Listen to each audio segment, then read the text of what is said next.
Hello, everyone, and welcome to another episode of the Pineapple Podcast, where it's all about being tough on the outside and sweet on the inside. Today, we have a lovely lady, Serena from Serena Homes. Now, Serena is no ordinary guest today, guys. She is an investor, she's an entrepreneur, she is a real estate agent, and she's an author. So, Serena, welcome to the Pineapple Podcast. Thanks for having me today. Wonderful. Thank you so much. I'm really excited to get into this conversation with you because I think there's so much value that you bring into the world. It's all about, sort of taking that next step. When life sort of gives you a lemon, I think you're a great example of make it into lemonade, right? And as you can see, as our members and our viewers are going to see, is that you could really take this journey along life a long, long way. And it's always about just improving, getting better at what you do. So Serena, give us a little idea of about, you're the real estate agent, you're the investor, you're the entrepreneur, you're the author. I mean, that's really, really incredible. And thank you for doing that. But give us a starting point of your journey coming into this world. For sure. So I had a bit of a rough beginning. In fact, the first line in my book is that I was born with a silver spoon in my mouth, but it tarnished. So that's what my stepmom told me when I was about 6 years old. So Wow. I think, all of those things, as much as I wouldn't wish them on anyone, give you that different perspective on life. And I think I realized at a really young age that no one was going to do anything for me. No one was going to hand you anything. I really had to kind of make my own way when it came to certain things. So that led me down the path of entrepreneurship at a fairly early age. I was running my own business with a partner when I was just 22. Right. So I did that for about 18 years. And through that, I ended up taking on coaches and learning a lot. I think about 8 years in, I was like, I have to learn something. I'd been winging it that whole time. And I started working with a coach, and she had said, why do you have so much money in the bank? And I was like, well, like, I want to know at any point in time, I have a year and a half of operating costs. Like, no matter what happens, we don't book any sales for 3 months. Like, we're okay for this long. Right. And she just changed my perspective. And she said, most businesses don't operate this way. Like, usually they'd run on 3 months or a little more. And she really encouraged me to try to put that money to use. And it just was the first time someone had introduced me to that concept of making your money work for you. So I ended up buying a rental property. The problem, again, being self-employed is banks generally don't favor you. Yes. So I ended up buying in Florida. Nice. It was not, during their original housing market crash, but a few years later when the dollar happened to be par. So I was able to buy a short-term rental property on a golf course in Florida. Nice. And I held on to that for 4 years. I knew that my long-term play was more making money when the dollar was no longer par. So I kept it for that period of time, was able to double my money during that time. And then I was like, what do I do now? Right. And I was kind of in a new spot. So with my events company, we had started staffing some events for a really large real estate education company down in Texas and Florida, and started seeing their ads for stuff in Toronto. And I was like, I got to go to this. I got so much that I need to learn. Yeah. So I went to the 1 hour event. Obviously, they pique your interest and your curiosity about all these different opportunities that most people aren't aware of. That led into a 3-day conference that led into the membership. And shortly after, I went to their investor summit. And I, filled out 50 pages in my laptop, and I did a lot. Like, I did, a couple of pre-construction properties, a few syndicated mortgages, a land deal. And then once, a couple people, it just leads to other introductions and stuff like that. So just, it continued to blossom and balloon from that point. And then COVID happened. So, my events business basically came to a complete standstill. So I was very, very grateful that I'd started down this path of investing, because it could have been a very different situation. My daughter was only 3 months old when we went into lockdown for the first time. So, I have a baby at home. My business went from being really big and busy to literally nothing. But I had all this passive income coming in. So I really, for the first time, I had the time that I could put into my family, and I didn't have to worry about paying my bills because I had other resources and other income. Brilliant. You know what? I mean, that sharing is incredible. So I just want to go over a few things frame by frame. And that's why I kind of wanted you to get to the story where, so you're telling me and this is important, that your career, your job, the thing that you depend on for the income, COVID changed all of that, yet you were not at the stage of being scared in the sense that you already had passive income coming in. And Mhm. this is the lesson that I really want our viewers to really understand. Get into the journey. There is going to be a point in time when your income, your real estate strategy is going to take care of you, especially in a time like this. The Mhm. idea is always keep investing and increasing as much as you can until it actually is able to replace your income. So should Yeah. something happen with your job, at least you know you have that is already built in. And as long Mhm. as you're working, then it's double income, right? Yeah, Um, 100%. yeah, but I love that. And I think the framing is important for us to understand. So you basically you knew you wanted to do something in real estate because, like you said, you were working with the companies in the US, you saw the opportunity in Toronto, you got involved, Mhm. and your coach was able to help you realize a very interesting strategy, because this is Yeah. something a lot of people don't understand. Money in the bank loses value every day. Well, especially with the way inflation was earlier this year, That's then you're really right. losing money. So, Exactly. yeah. But money in an investment or an opportunity that generates income or is able to generate interest payment can weather the inflation rates. Yeah, And, 100%. yeah, and this is what I want people to understand is because you took that step, your money in the bank doesn't earn interest with the bank. Even if it's in the stock market, it's always up and down. You don't control it. And you Yeah. only have one way to win in the stock. Yeah. Now, many people have won significantly because you don't know where the sky's the limit. But in real estate, you are in control. I know I'm getting 10%, Yeah. 12%. So I I mean, know. you're in control to a certain capacity. I think the one thing I would highlight is that, we've seen all these properties go up and up and up and up. So if you bought when it was at the top, then you're probably not feeling like you're winning at the moment. But obviously, real estate is a long play in most cases when it comes to property. On the private lending side, for me, I had taken the money I had corporately to buy the properties, and then I used money I had available in my home equity line of credit to private lend. So at the time, it was 3%. Now it's approaching, what is it now? 6. So it's Yep. doubled, but Yes. I'm making, far more than that in terms of what I'm loaning out at. So I think you have to have a clear understanding of what your lowest benchmark is. So for me, I don't lend out any less than 12.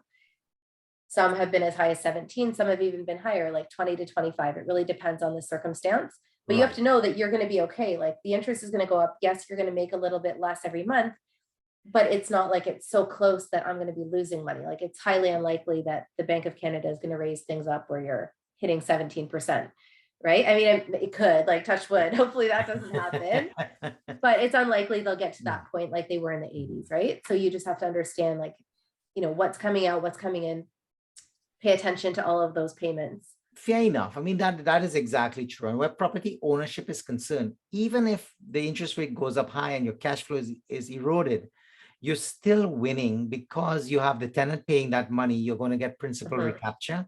Yeah. The property will grow back in value over the long term, as you rightly say. So Yeah. you still remain in control. And with other types of investment, you're kind of just waiting for it to turn, right? This way you can raise rents, you can do improvements in the building. Mhm. So you do have some ability to connect with your investment and make it work. What Yeah. I love on the private lending side that you spoke about so elegantly is the fact that it is true. If you have a line of credit, it's going to move because that's how the bank has set it up, but Mhm. it moves at a lower rate. So even at 6% and you're at 10 or 12%, I mean, you're still ahead of the game, Yeah. right? It's just that your cost of business has gone up. And Yeah. I'd like to frame that because, you are the entrepreneur. You don't consider yourself, oh, I'm a lender. You're a businesswoman. And Mhm. the fact is, you just have a cost that you're It's a borrowing. cost of doing business. That's right. Yeah. But at the end of the day, you're turning a profit. So at the end of the year, you go to your accountant, you run your balance sheets, you're making money, you're healthy, Mhm. you're Yeah. able to sustain that. And I think people need to start thinking that I'm not just looking for passive opportunity. Think along the lines, I am an entrepreneur, I am a Mhm. business person, I am going Yeah. to develop a business for me and for my children, right? Well, I think, I have talked to different people about it throughout my journey. And if they're not investors, the thing I hear over and over again is like, isn't that really, really risky? Like people are terrified of losing money. I've literally at this point now, I've done 50 private loans in the last 4.5 years. So yes, I would say there could be an element of risk. I've yet to come across it with anyone that I've lent money to. I think the worst thing I've experienced is, one payment was a week late, or there's a couple of syndicated mortgages that, they're going now a couple of years past when they were supposed to pay out, but I'm making interest in the meantime. Like they've never been late with a payment. So I look at it, it's fine. Like the money's still working. It's not like that's fallen apart or anything like that. But I think if someone looks at it like their job is their sole security, I think that's far more risky. I have 15 or 16 private loans all happening at the same time. So if there's trouble with one borrower, that's one borrower out of 15 or 16 investment streams, I guess you could say.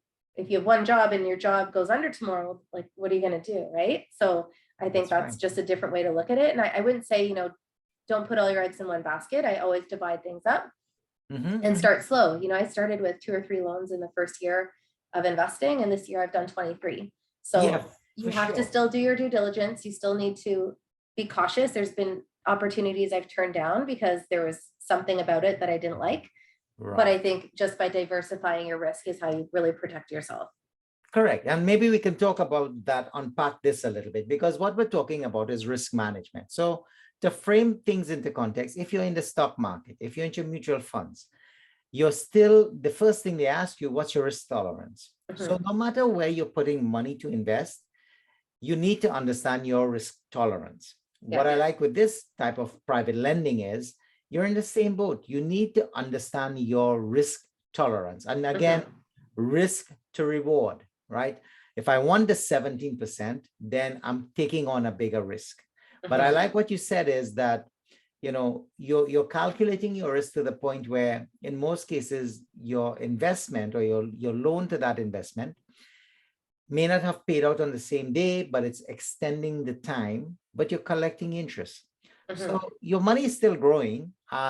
It just didn't come back yet because maybe there's a delay in the project, which happens all the time.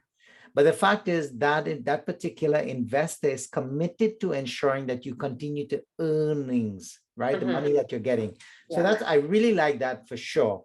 And this is a part of also, if you're into a community or a coaching program, or you work with a coach, they can help you determine or unpack what is it that you can do in order to understand your own risk tolerance, right? Because coming into the space new, everybody wants to, okay, I'm in, I want to do the loans, I want to do that.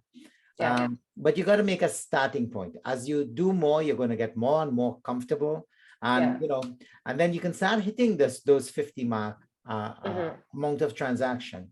But let's talk about the idea of diversification, right? Maybe we can unpack that a little bit more for the viewers. But I love how you frame that in. It's like, I'm lending, but I'm not putting everything in one basket, Yeah, and if there are some bigger players, maybe they're doing $200,000, $300,000 loans or something like that. For the most part, like aside from the syndicated mortgages, I had done kind of bigger amounts with them. However, I'd say for most of the unsecured private loans, I'd say 50,000 is usually my comfort level per borrower. Sometimes I've gone upwards of 80. And again, those terms can all vary, but it depends on what you're comfortable with. So if I know I've got X amount of dollars available, I want to be able to split that up in a certain way and still give myself buffer that if I ever, had an emergency at home or had something to do, I'm not spreading myself too thin. So you want to make sure that you're cognizant of that as well. And then on the business side, my focus will be investing that more into properties. And that's how I'm kind of balancing out my portfolio. But with the market, sliding down as the mortgage rates are going up, I put some of that corporate money into private loans so that I can grow my down payment heading into next year. And then I'll kind of put that next plan in place in terms of where to go forward. Brilliant. And again, this is what I love. It's a long-term game. So you're not looking to think, okay, I need a short burst of cash. You're actually saying, I'm going to let the money grow. Then I'll be ready for another property purchase into the next year, right? So again, you're balancing your strategy. You know what is leading into what. And this is what I like. Is like, for me, I spend a lot of time in planning and development. I mean, part of my career was always about setting up strategy in the business world where we work a particular year, to hit a certain number, but there's a lot of strategies that's involved in it in terms of how you do it. And the reason why I reference that is because I want people to start thinking, yes, you're coming in as an investor in the community, but I want you to start thinking as an entrepreneur. And I think to that yeah. point, just in terms of being an entrepreneur, sorry for cutting off, I just Yeah, don't yeah, want to forget that's this okay. little nugget. I just read the book Rich Dad Poor Dad, finally, just recently, but he talks a lot about the value of corporations. So for me, because my business had, come to a standstill, it was fine that I was making this money through my HELOC on the private loans. If you have a very good job and you're making, $200,000 to $300,000 a year, you may not want to be earning that money personally. So that may be an opportunity where you talk to your accountant, set up a corporation, loan that money into the corporation so it can grow tax sheltered, because you're not really getting heavily taxed on that until you take it out. So your strategy, depending on your employment status, could be very different from what mine was. So I think you also want to be very careful with the bigger picture in terms of how you go down that path, just because the last thing you want is to be doubling your income overnight, and then all of a sudden you're losing a bunch of it in personal income tax. So I think you have to be very careful with like how you structure that. And that's where your accountants really kind of come into play, and where that strategy comes into play. Right, which is exactly why, business planning, and this is what is important for people. It's better you learn from people who've been there and done that versus trying to reinvent the wheel, right? Because you know what, when you come in, yes, tax efficiency is one of the key things, and between your accountant and your lawyers in terms of how they set up structure and corporation is really fundamental to making sure that each person gets the right setup based on their personal situation, your income level, where you want to take the business to, how big do you want to get the business? Do I want to transfer stuff to the children? Maybe it's a trust corporation we need to look at. There's a lot of complexities, which we will not go into today, obviously, but I just want people to know that when you're starting the journey, know that there are people and there are places that you can go to that would set you up in the right way. Their information is there, right? The community is there. And really and truly, if you want the financial freedom and the passive investment is your thing because you're not interested in ownership. I mean, in your case, Serena, what I love is you're doing both. You're juggling both because you're doing one end, filtering the money into the other end so that you can acquire property. A lot of people come in and they got to find their group, like yourself, like you said, you started passively, then you came into it full time. I mean, life-changing events happened and you pivoted, which is beautiful, right? And now you're sort of like the full-time investor and you're juggling both sides of the coin because that's your business model. So tell us a little bit about how come you decided to do both sides of it, and what was the changing moment for you to say, hey, you know what, this is how I'm going to grow the business now? I don't know exactly why I necessarily decided. I think it's what I had access to. So, when I sold my property in Florida, I made some money from that, and then I continued to accumulate my retained earnings. So it just made sense that would maybe go into the route of properties. So I went from my property in Florida to a pre-construction condo in Langley, BC, and a pre-construction duplex in Edmonton. So one I kept and I tenanted for 4 years, one I kept and sold it on assignment later. So I was able to kind of grow my retained earnings. And then on the personal side, I had access to my HELOC. So it was just easier to do the private loans that way and kind of keep them separate in that sense. And it also protects things from a liability standpoint. I didn't want necessarily all the money from private loans going into my holding company that owns this property, because that's a liability if there's ever an issue with a tenant or something like that. So it made sense to keep things separate. And I think as things continue to grow, eventually that structure may need to change at some point in time, because as you acquire, a certain number of properties, you're going to want to shelter them from each other, right? So I think it just depends on what that plan ends up being. Beautiful. So I love that, and I think from the viewer's perspective, they can see that you can get your business to a certain level. Let's go back a little bit in terms of, I want to do private lending. I don't understand real estate. I only own my home. What are some of the considerations I should be doing or thinking about that you would have done in your earlier days to say, okay, I'm going to start this journey in private lending. Maybe I'm sitting on a line of credit, or maybe I have some savings in the bank, kind of give me an idea of how do I start and what are some of the early things that I could look at to just sort of avoid? So, and then what are the pros? Why should I? Yeah. Okay. So I guess some of my big learnings, as I mentioned, I invested in a few syndicated mortgages. And when I signed that, I thought, worst case, they will use 2 6-month extensions twice. So my money will be locked up for, this amount of time.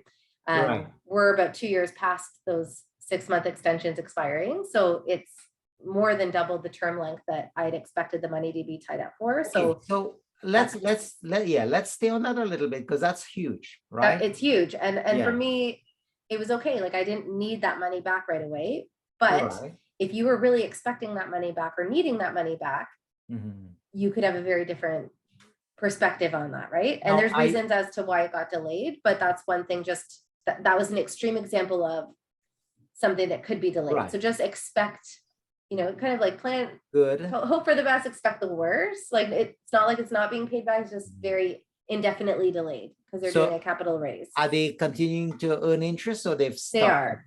Yeah, no, they're continuing to earn interest. The other thing is they were set up where it was 14 to 16% interest. Each fund was different out of the 3, but it was 50% of your interest is upfront monthly, and then the balance accrues on the back end.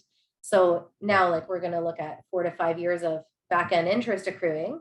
So my payment when that does pay out will be much higher, but you have to know, like, you're kind of shouldering the difference in the meantime, if that makes sense. Yeah. So basically, be prepared that your money could be tied up for longer. Yeah. But then you treat in this particular situation, they're doing half interest and half. So the other half, you treat it like a severance payment. It's almost like a 3 years. Good savings plan. So it's not horrible. I have confidence it will be paid out. It's just that it's taking time. We do get regular updates in terms of what's happening, but my learning from that is that you should try to find out what the exit strategy is. So with some of the new private loans that I've set up, whether it's direct to the company or through a brokerage, I'll ask that question. So some of the more recent loans I set up, I know the term is 12 months. If the borrower needs to extend, I'll have the option that I can choose to extend, or they'll find a new lender to take my place. So that's the exit strategy. So the first option was basically, it was automatic. They could extend as they see fit.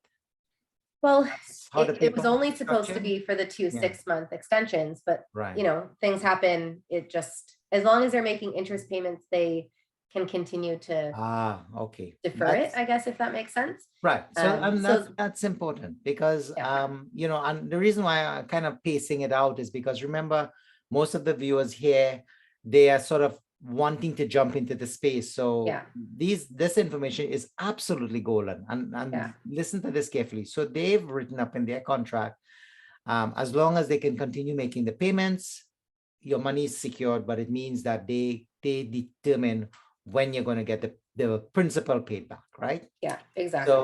So that was an interest, an example of interest only payments. Right. Some of the other private lending I've done has been principal and interest. So if, for example, someone takes a $10,000 loan over 6 months, you'll get your interest and whatever, equation of the payment. So over 6 months, like $1,500, whatever the payment ends up being. Right. In other cases, it's been bridge loans. So for example, someone needs to pay off a line of credit to close on their new property, and they may borrow, $35,000 for 6 weeks because they just need their line of credit clear. And then you'll make a lump sum interest payment, and that could vary. On 20,000, I've made 2,000. On 35, I've made 5. It just depends on what it is based on the amount of money and how long they need it for. I even did one that was an $80,000 loan for 2 months. The interest was $12,500. The borrower had to extend it by another 2 months, and the interest doubled. So I basically made $25,000 in 4 months on an $80,000 loan. So you just look at it like they're all different. Again, you need to know, like, if you're paying money to your HELOC, you've got to obviously be able to cover off your interest in the meantime, because you're not getting any payments. That's right. But the other loans that I had were paying it. Like, I wasn't worried about that, but that would be another example of, like, they asked for an extension. If I had said, no, I really need it back, I think the broker would have just found a new lender to take my place. But that was another example. It actually was in my favor because the interest doubled over that period of time. Oh my God. Well, that's incredible. So basically, you've connected with the brokers that are presenting these opportunities for brokers or companies. Brokers, or sometimes like companies or real estate investors directly. that may Yeah. need it. And being part of this community, there's Yeah. just people all the time that they're looking to raise capital, right? So Right. through that, I'll usually vet who the person is. And, we've obviously connected to some of the same people. So Yeah. I received some highly recommended people to work with, and I've shared some of my contacts, vice versa. But I think just by getting to know more and more people, Yes. I started with a couple of people. I think I'm up to a list of 20. So I'm on the list for all of these different opportunities that can come up at any point in time. Beautiful. No, love it. Because again, I really want people to understand what you're saying here. There are opportunities. You just got to get in the right network, and then you got to understand Mhm. what you're doing. Read your Yeah. contracts. Yeah. Learn from the story you've shared with us, Yeah. which is make sure your exit is clear. Make sure the terms and conditions are clear. Make sure that Yeah. you remain in control of your deal. Mhm. But the flip side of it is at least you're not losing the money. It's continuing to work for you and create Mhm. interest payment, right? Yeah. But what I love, and I want to really people to understand this, is what you said. I'm lending for my line of credit. When you're doing that, the bank is going to charge you at minimum the interest payment on your line of credit. Yeah. So therefore, you need to have that covered. You need to have that Yeah. monthly payment available through, whether it's a job, another income source, maybe through your employment, or maybe you have other private lending that's going to pay back money that you're going to use, or you set Yeah. that aside for at least 12 months. Yeah. Right? And I mean, I've diversified enough. As I mentioned, I have a lot of loans Mhm. at the same time. So if something happened with one, I have enough of others that are going to kind of cover that difference. But I do have an Right. elaborate spreadsheet to keep track of the date all the payments are due, when they're due, how much is the principal or the interest, depending on what they're set up like, if they are P&I or if they're interest only. And then Yeah. I, look at how much I need every month, what the interest is expected to be. And I always also pay more towards my HELOC because I look at it like a savings plan on the back end. So I think it's important that you don't just take that money and Mhm.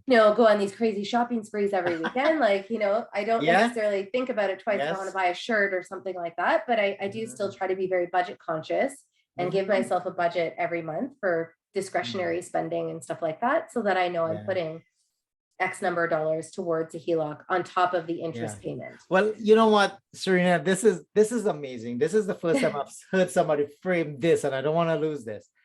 You use your HELOC like a savings account. Kind of, Let's yeah. let's understand that. That is brilliant. I mean, absolutely brilliant, because Yeah. the more you pay down on the principal, the less interest you're going to be paying Well, on your less monthly interest, and charge. at the end, when you get the money back, Yeah. hopefully you'll have a surplus. So if you have a couple 100,000 coming back, then you've only got 100,000 left. Then that could be money maybe you put towards another property, because That's obviously right. you buy properties with cash or your down payment, and it's just creatively thinking of different ways to make the money work for you in that sense. Yeah, I love it. And remember too, every time you're paying down that HELOC principal, that's money available to you to lend again, Yeah. right? Yeah. So think about the power of that. It's almost like double dipping, where you're getting the interest, but instead of you rightly saying, I'm not going to go shopping spree, I'm going to use it as a business. Mhm. Pay down, pay down, pay down, and then I have another 20,000, let's say, or 25,000. Hey, guess what? An Yeah. opportunity came up again. I Yeah. can And you want to deploy think that ahead. You capital. want to think ahead. Like, as you know, Yeah. like these loans are coming down to a couple months, and even a lot of borrowers actually paid off early. So you want to always keep things in your pipeline so that if you have an opportunity that's coming to an end or ends early, you can replace it. So you're not affecting the money that you have coming in. So I think it's important to keep on top of those emails and connecting with people and stuff like that, so that you can, again, it's just like having a business and bringing in clients. Like, you don't want to have no clients. So I think it's important to keep that full. Mm-hmm. Absolutely. No, love that Mhm. strategy for sure. And I guess one of the other things that we could probably talk about, because I'm sure you're going to get this question, Mhm. how do I track as I grow? How do I track this? Is there a system, a software? Is there a spreadsheet? Like, how does Serena do this? Yeah, I mean, I think, I guess, going back to my first house 15 years ago, I Yeah. always kept track of my monthly budget, like what's coming in, what all my expenses are for the month. And I'd also track, like, I schedule my bills as soon as they come in. So I always want to make sure I'm never like falling behind on anything. But as I've gotten into private lending, that spreadsheet's grown, because now instead of one source of income, I have multiple sources of income. The expenses are kind of the same, but then I track all the payments that I drop down to the HELOC, and also plan like a long-term picture. If this much is paid down in this period of time, this is what I can expect to have a surplus of by this time, maybe next year, that I'll put towards what other goal that I may have. So I wouldn't say it's a system. You know, I have one page dedicated for every month, and each month I Right. kind of start my budget over. Yep. But that's why I always like to know like what's out, what's in, and ultimately you want to know what's left and what that's going to work towards. 100%. No, I love that because it is important.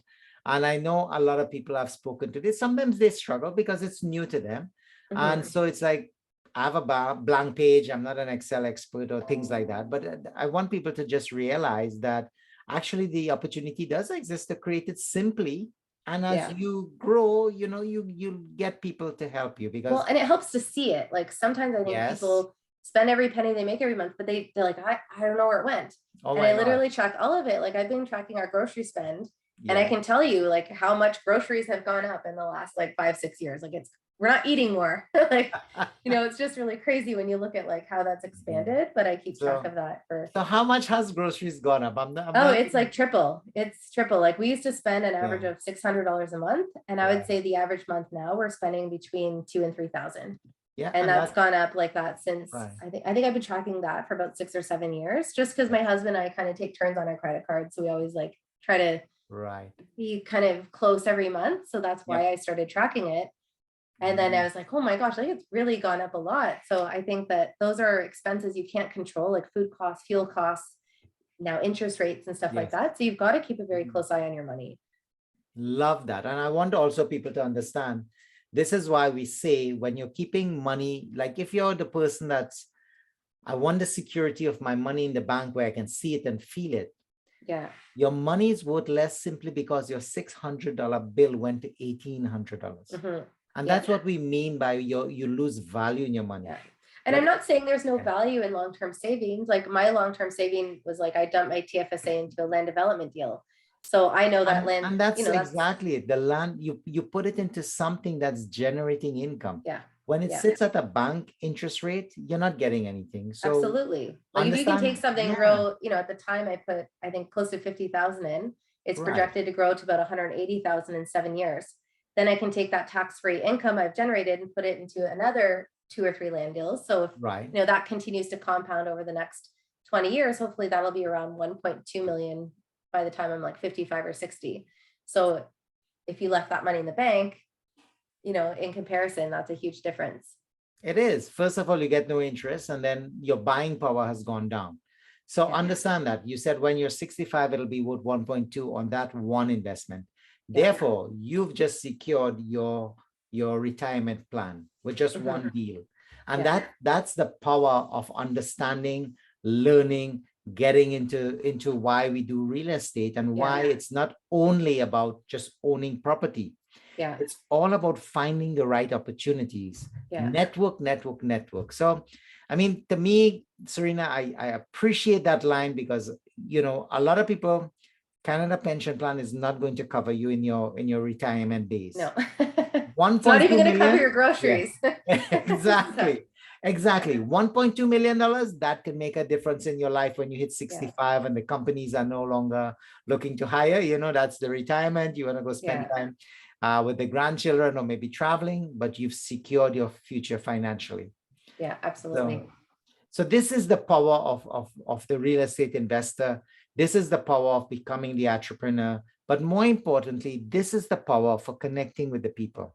And maybe we can talk about that too as well, Serena, because it sounds like you do a lot of sharing and caring with people and helping them out and so on. So what would be the best way to connect with you? Yeah, if anyone has any questions, I can be found on social media at Serena Holmes Realtor, or also by email, info@Serena, SERENA, Holmes, HOLMES, realtor.com. Wonderful. And I will also put the contact information in the comments below so you guys can have access to Serena all the time. So remember, if you're looking for a home, you can call Serena.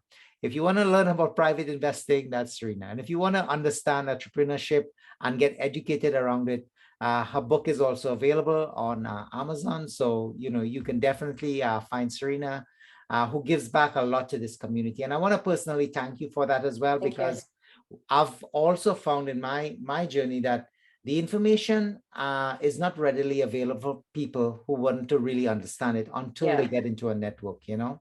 Yeah. And I think that what you bring to the table is incredible. And I'd love to see your story in 5 years' time. So give us a little insight. What's in store for Serena over the next couple of years? Yeah, for sure. So I've taken a pause now. I sold my last rental property in June. So I'm hoping to get Very into nice. multifamily over the next, ideally by next summer. So I've been looking at St. John, Moncton, and Cape Breton primarily. And then Right. I met another real estate investor who has 1,000 doors, and he talked about his strategy being Ontario specific. I Mhm. stayed out of Ontario because of landlord tenant rules, but also I felt like I was kind of priced out of the market here. So now I'm part of a mastermind group. I'm going to learn a little bit more over the coming year and just kind of see what's the best next move. But my plan is definitely heading towards multifamily. Well, wonderful. And thank you again for being a guest on the Pineapple Podcast. I think we've learned a lot. You've shared so much information with us that, I'm sure people who want to understand passive investing, they can definitely relook at this and understand some of the strategies that's involved and learn from the lessons that you've learned the hard way by just simply unpacking and listening. So to our viewers, once again, thank you very much for tuning in to the Pineapple Podcast. Remember to hit the like, subscribe, and notify button as we grow our community. And until the next time, wishing you great successes in your real estate journey. Bye, everyone. Thank you.